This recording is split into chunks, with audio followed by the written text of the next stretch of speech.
The suckerfish. They're... Yeah, What does suckerfish do? Suck rocks and suck the dirt stuff. They like cleaner fish. It's like a vacuum. They're just like.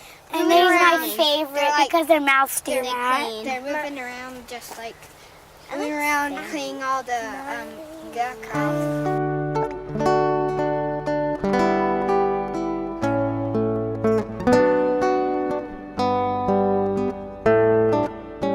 Oh, I love to go hiking and camping. I love to go to my cabin. Her name is Sophie.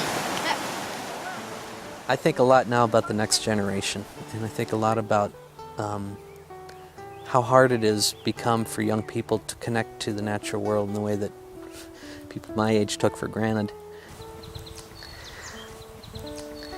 We all have a shared commitment, all of us, to making sure the next generation can connect and can be equipped to make good decisions, and again to understand and enjoy and appreciate the world that they're being handed.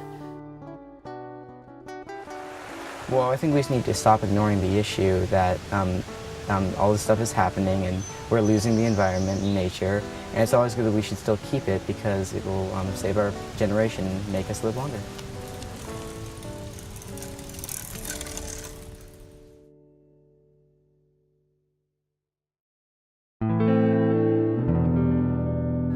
I would be very sad because I really like wildlife. It would be just so sad to see not be able to see them. I would be really sad. I love fishing because it's just a lot of fun being in the outdoors and catching fish and then eating them. But I don't like gutting them. That's not the fun part. Sad. Lonely. I feel like a piece of you is missing. Feels like your whole body's missing. Yeah, and it'd be like gray, and it wouldn't be happy because you'd missing a lot of the birds and stuff, and then I'd missing the bugs, and it'd be really sad. I'd be depressed. I mean, I wouldn't say there'd be an Idaho without wildlife.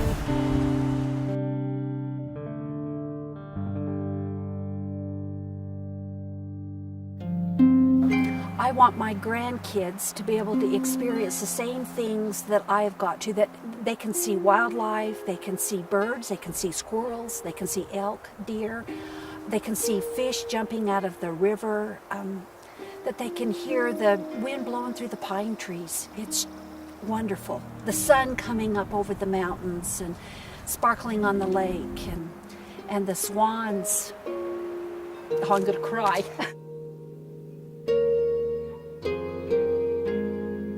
I can't imagine life without the outdoors. I mean, I grew up as a Boy Scout, you know, just camping out once a month, and it was something that I looked forward to as a child.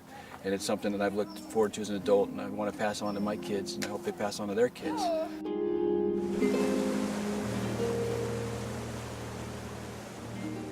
For my grandkids, I want them to be able to have the opportunity to hunt and fish, the same opportunity that I now enjoy, for them to be able to go out and do it.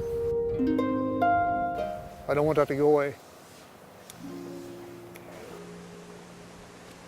I believe conservation is important because I get to enjoy it. But in the next generations, if we don't conserve the areas that we have now, they're not going to be here.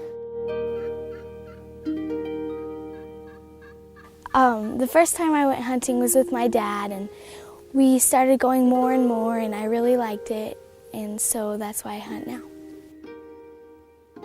Well, I know without a doubt, I hope that, that Tessa has the ability to go hunting. If she chooses not to hunt, or the grandchildren choose not to hunt, I at least want them to be able to hike and experience and see the wildlife and everything that it has.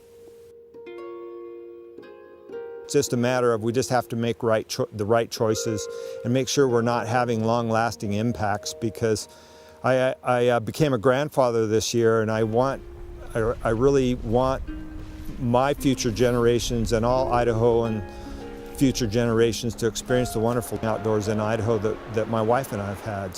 So that's going to take some long-term thinking. It's going to take some hard choices.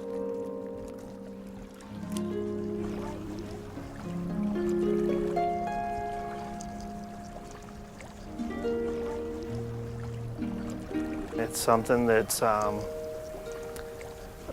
just goes back decades, you know, taking care of the wildlife and taking care of the fisheries, and just kind of a decade thing with, you know, passed on from grandparent to great-grandchild. You know, this is, you know, how they take care of the land and the fish, and, you know, it's not all about hunting, it's everything else too. So it is for our kids, grandkids. It's all of our responsibility.